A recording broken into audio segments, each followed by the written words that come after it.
Bumi mungkin berada di ambang perubahan besar. Para ilmuwan telah menemukan bahwa setiap 200 juta tahun sekali, komet menghujani planet kita. Hujan komet ini mengubah bentuk bumi, membentuk ulang benua-benua, dan meningkatkan aktivitas geologi di mana-mana. Kita sedang berada di siklus ke-20, yang berarti transformasi baru akan segera terjadi. Mengapa bumi memiliki lempeng tektonik dan benua yang aktif, tidak seperti planet lain? Untuk mengetahui jawabannya, para ahli geologi memutuskan untuk memeriksa kristal zirkon. Kita sering menemukan kristal kecil ini di dalam batuan. Kristal ini sangat kuat dan bisa bertahan dari proses geologi yang bisa menghancurkan sebagian besar mineral lainnya. Tapi, kristal-kristal ini keren karena kita bisa menggunakannya untuk mengetahui usia batuannya. Kristal-kristal ini mengandung uranium, dan uranium akan meluruh menjadi timbal seiring berjalannya waktu.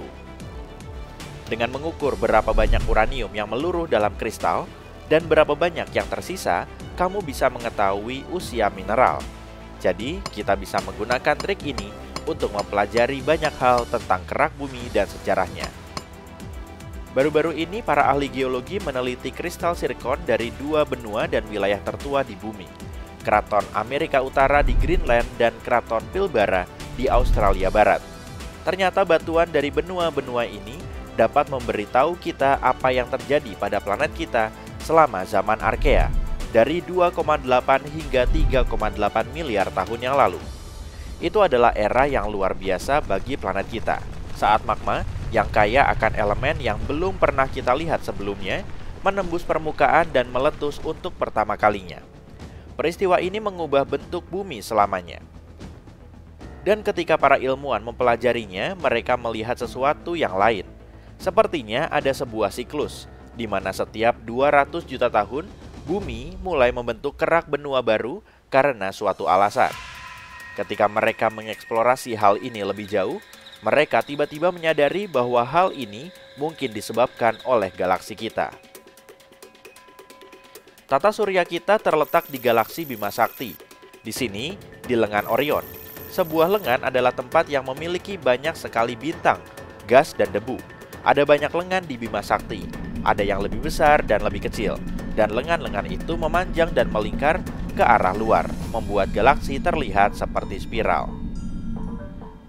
Kita berada di lengan kecil, sekitar 27.000 tahun cahaya dari jantung Bima Sakti, yaitu sebuah lubang hitam yang mengerikan yang disebut bintang Sagittarius A. Tapi, tata surya kita tidak hanya diam di satu tempat. Tata surya kita bergerak dengan kecepatan sangat tinggi, yaitu 241 km per detik. Itu seperti melintasi bumi sebanyak 22 kali dalam 1 jam. Seperti halnya planet-planet yang bergerak mengelilingi matahari, tata surya juga berotasi mengelilingi pusat galaksi kita. Periode orbit ini disebut 1 tahun galaksi. Objek yang lebih dekat ke bintang Sagittarius A bergerak lebih cepat. Kamu tahu, keunggulan jalur dalam yang khas. Tapi lengan-lengan besar yang berada lebih jauh dari kita bergerak lebih lambat. Mereka bergerak dengan kecepatan sekitar 209 km per detik. Itu hanya sekitar 19 putaran mengelilingi khatulistiwa dalam 1 jam. Karena perbedaan ini, tata surya bergerak keluar masuk lengan spiral galaksi. Ini seperti ketika para penggemar membuat gelombang di stadion. Hal ini meninggalkan jejak pada tata surya dan planet kita. Ada sebuah area yang sangat luas dan jauh di sekeliling tata surya kita yang disebut awan Oort. Jaraknya sekitar 7,4 triliun kilometer dari matahari. Seperti melakukan perjalanan dari ke matahari dan kembali lagi sebanyak 50.000 kali. Awan Oort dipenuhi oleh komet-komet. Kamu mungkin tidak tahu, tapi komet jauh lebih berbahaya bagi kita daripada asteroid biasa. Asteroid memiliki ukuran yang berbeda-beda dan biasanya hanya berupa batuan dengan sedikit logam. Asteroid tidak memiliki gas yang berpijar di sekelilingnya. Asteroid hanya bersantai mengelilingi matahari di sabuk asteroid utama, yaitu di antara Mars dan Jupiter.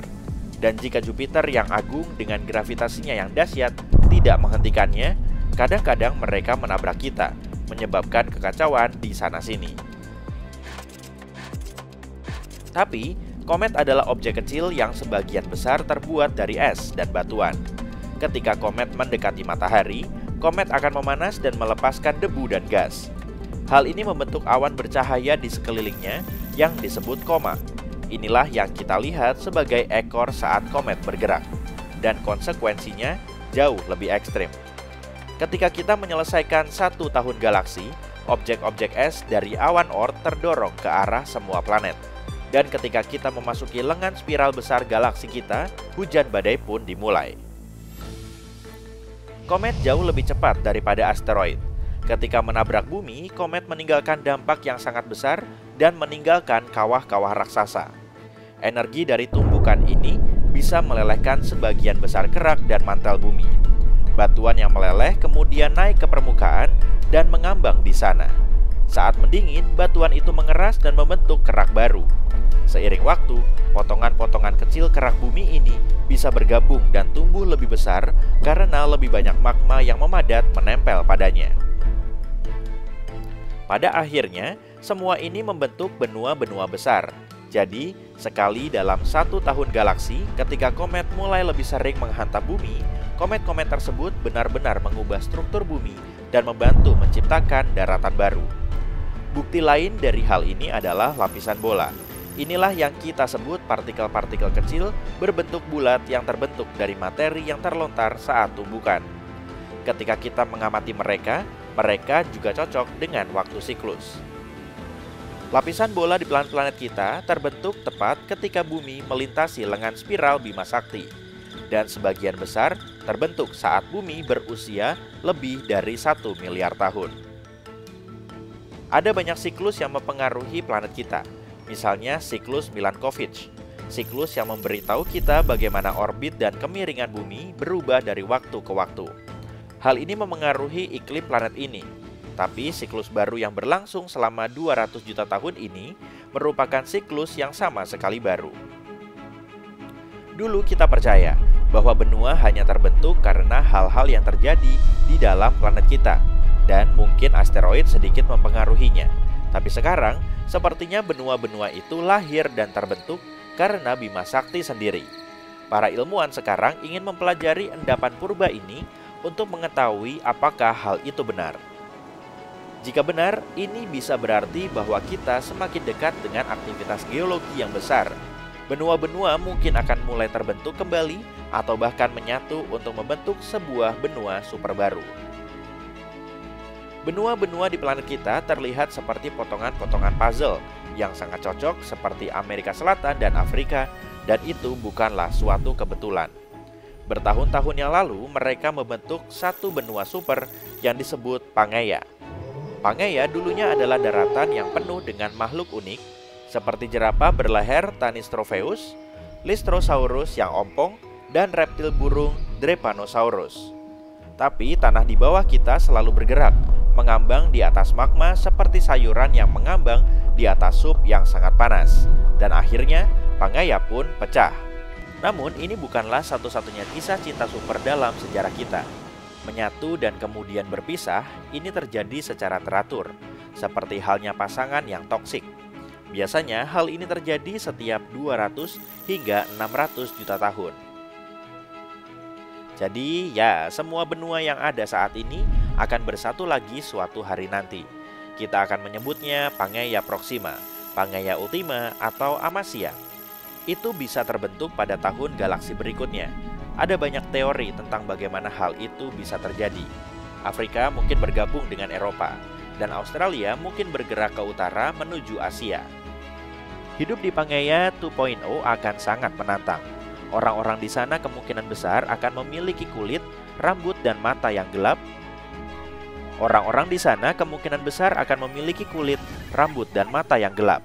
Kita semua akan tinggal di dekat Khatulistiwa dan di sepanjang pantai karena cuacanya akan lebih baik dan lebih tenang di sana. Bagian tengahnya akan sangat mengerikan, panas dan kering, dipenuhi gurun pasir. Akan ada bahasa yang sama dan tradisi yang sama. Secara umum, acara seperti itu akan benar-benar membawa kita lebih dekat. Namun, ini juga berarti bahwa jika seseorang mulai berkelahi, kita semua akan kacau. Selain itu, semua potensi masalah kesehatan dapat mempengaruhi semua orang di benua ini. Dan mari kita berdoa agar tidak ada asteroid besar kali ini, atau kita pasti hancur. Tentu saja, pergerakan kerak bumi akan menyebabkan banyak bencana. Tapi mungkin manusia sudah tidak tinggal di bumi pada saat itu.